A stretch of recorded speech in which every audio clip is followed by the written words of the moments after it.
పుస్తెలమ్మి అప్పులు కడుతున్నాం, కాంగ్రెస్ పాలనలో రోడ్డున పడ్డం, ఒక్క మా ఆటో యూనియన్లోనే 23 మంది డ్రైవర్లు చచ్చిపోయినరు, ఎలక్ట్రికల్ ఆటోలు తెస్తే ఉద్యమమే కాంగ్రెస్ సిరిసిల్ల జిల్లా ఉపాధ్యక్షుడు ఆటో యూనియన్ నేత శ్రీనివాస్ గౌడ్ అంటూ విన్నారా? ఒక్కసారి ఈ వార్త ఏందో చూడండి. ఆటో వాళ్ళకి సంవత్సరానికి కొంత ఆదుకుంటాం ఇస్తామని చెప్పి చివరికి అలా ఏం చేశారు చూడరిగో.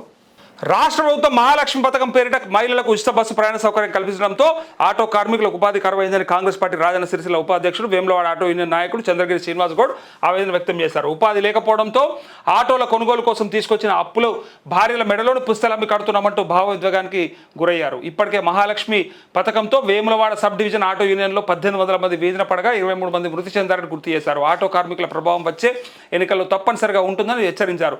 శనివారం వేములవాడలోని తిప్పాపూర్ ఆర్టీసీ బస్టాండ్ వద్ద ఆటో కార్మికుల దినోత్సవం నిర్వహించారు. ఈ సందర్భంగా శ్రీనివాస్ గౌడ్ మాట్లాడుతూ వేములవాడ లాంటి పుణ్యక్షేత్రం కావడంతో అంతంత మాత్రంగానే కిరాయి దొరుకుతుందని, మిగతా చోట్ల ఉపాధి లేదని ఆవేదన వ్యక్తం చేశారు. ప్రభుత్వం ఎలక్ట్రిక్ ఆటోలను తీసుకొచ్చే ఆలోచన ఉంటే వెంటనే విరమింప చేసుకోవాలని కోరుతూ ప్రభుత్వ విప్ ఆది శ్రీనివాస్ అధికారులకు కలిసి వినతిపత్రం అందజేయనున్నారంటూ పేర్కొన్నారు. ఈ విషయంలో ప్రభుత్వం వెనక్కి తగ్గకపోతే తీవ్ర నిరసన తప్పదని హెచ్చరించారంటూ. నిజంగా ఆటో డ్రైవర్లను అయితే మన రాష్ట్రంలో ఇప్పుడు ఏదన్నా ఒక పథకం తీసుకొచ్చినప్పుడు దానివల్ల ఇంపాక్ట్ అయ్యేటువంటి వర్గాన్ని కాపాడుకోవాలి కదా.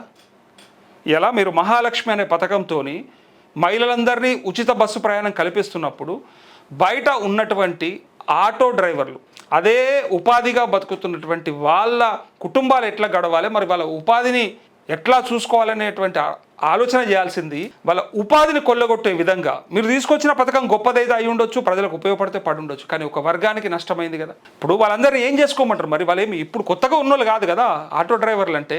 వాళ్ళని కాపాడుకోవాల్సినటువంటి మీరు రోడ్డున పడ్డా సరే, ఏం జరిగినా సరే, మీరు ఎటు పోయినా సరే అని చెప్పేసి కారణంగా వాళ్ళని అట్లా వదిలేస్తే మరి వాళ్ళ పరిస్థితి ఎట్లా?